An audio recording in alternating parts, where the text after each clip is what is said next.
Bonjour et bienvenue pour les systèmes d'équations du premier degré à deux inconnus. Il y a deux méthodes pour les résoudre. Je commencerai par celle des substitutions, puis je vous montrerai celle des combinaisons linéaires. Cette balance est équilibrée. Les inconnus sont le poids d'une tour et celui d'un pion. Les petits cubes pèsent 1 gramme, ce sont les unités. 2 tours, 2 pions et 5 grammes ont le même poids que 1 tour, 3 pions et 8 grammes. Essayons de déterminer le poids d'une tour avec les objets disposés sur les plateaux et rien d'autre. Avant de passer à l'algèbre, je vais vous montrer ce qui se passe concrètement. Il faut que la balance reste toujours équilibrée. C'est le sens même du signe égal et de l'équation. Si je retire 5 grammes à gauche, je dois aussi retirer 5 grammes à droite.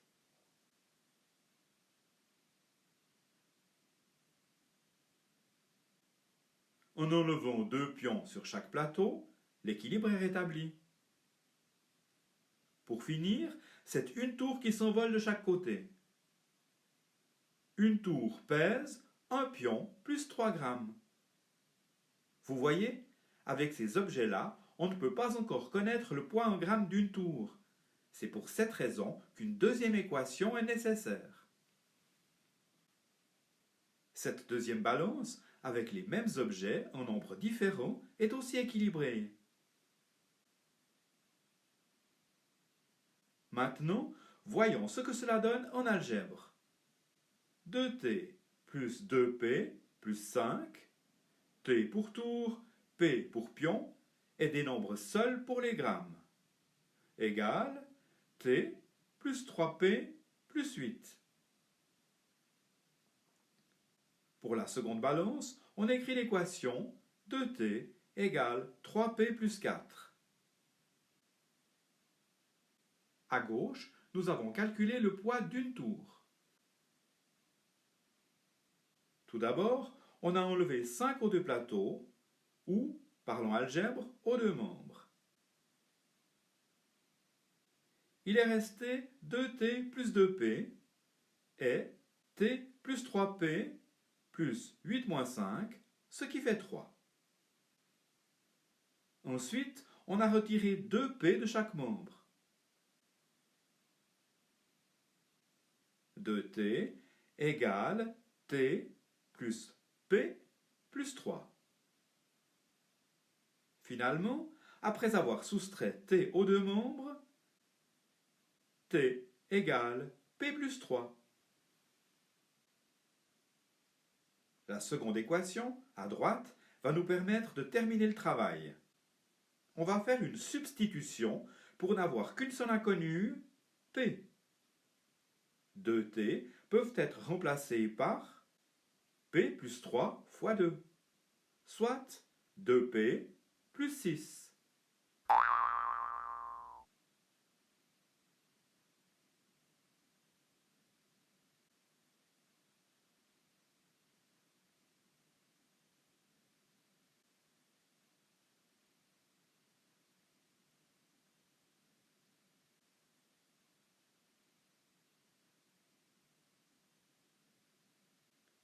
Il suffit maintenant de résoudre cette équation. Nous allons calculer le poids de P qui se trouvera sur le plateau de droite. En enlevant 2P de chaque côté, il reste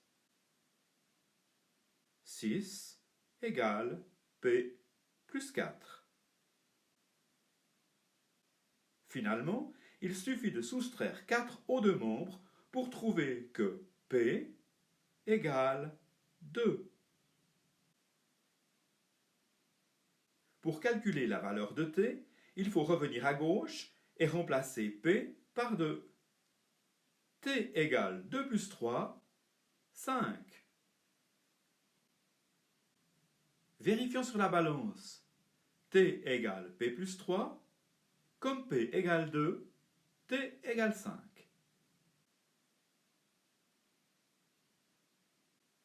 La balance nous limite au nombre positif, mais c'est la base du raisonnement.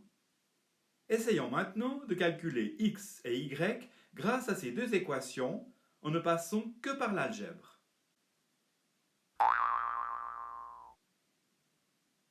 Le principe est d'observer les équations et de commencer par la plus simple.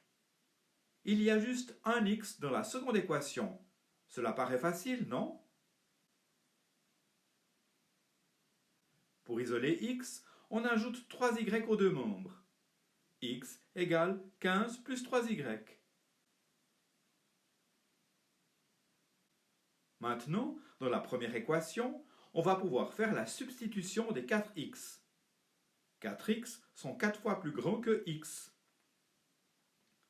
À droite, 15 fois 4 égale 60 et 3y fois 4 égale 12y. On peut remplacer 4x par 60 plus 12y et terminer d'écrire l'équation. Là, il ne reste plus qu'une seule inconnue, y. Regroupons-les. Il y en a 16. Pour isoler y, enlevons 60 à chaque membre. 16y égale 28 moins 60, moins 32. Y est 16 fois plus petit que 16y. Moins 32 divisé par 16 égale moins 2.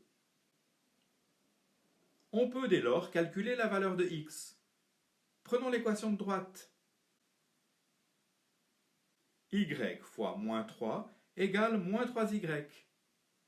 On multiplie donc moins 2 par moins 3 pour trouver plus 6.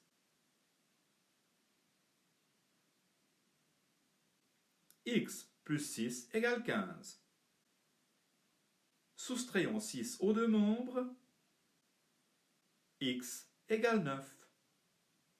Voilà, nous connaissons nos deux x inconnus, moins 2 et 9. Il arrive que la méthode de substitution ne marche pas. Heureusement, il y a une autre manière de procéder, celle des combinaisons linéaires.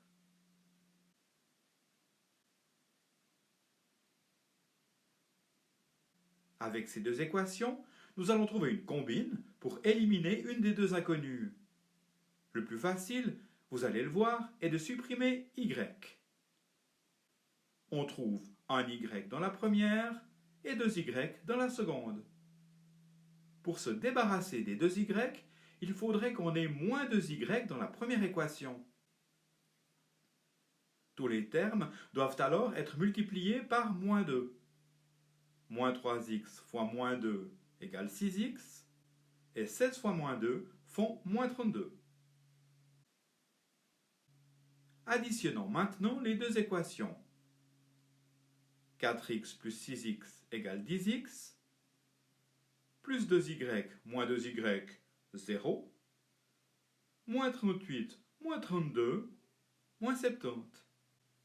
Voilà, bien joué. Il ne reste plus qu'une seule inconnue. X est 10 fois plus petit que 10x, moins 70 divisé par 10 égale moins 7. Pour finir, il ne reste plus qu'à remplacer x par moins 7 dans une des deux équations, comme nous l'avons fait dans la première partie. Mais là, pour vous entraîner à la méthode des combinaisons linéaires, je vais l'appliquer à x. On trouve moins 3x dans la première équation et 4x dans la seconde. En effet, c'est plus difficile que pour y. L'idée est d'utiliser un multiple commun à 3 et 4. 3 fois 4 font 12. Si on arrive à obtenir moins 12x dans la première équation et 12x dans la seconde, on pourra éliminer les x. À gauche, pour obtenir moins 12x, on multiplie moins 3x par 4. À droite, pour obtenir 12x, on multiplie 4x par 3. Revenons à l'équation de gauche. Tous ces termes doivent être multipliés par 4. Y fois 4 égale 4y, et 16 fois 4, 64. À droite, les termes sont tous multipliés par 3. 2y fois 3 égale 6y, et moins 38 fois 3 font moins 114. On peut maintenant additionner les deux équations. 0, 10y, moins 50. En divisant les deux membres par 10, on calcule la valeur d'y, qui égale moins 5. La solution s'exprime ainsi.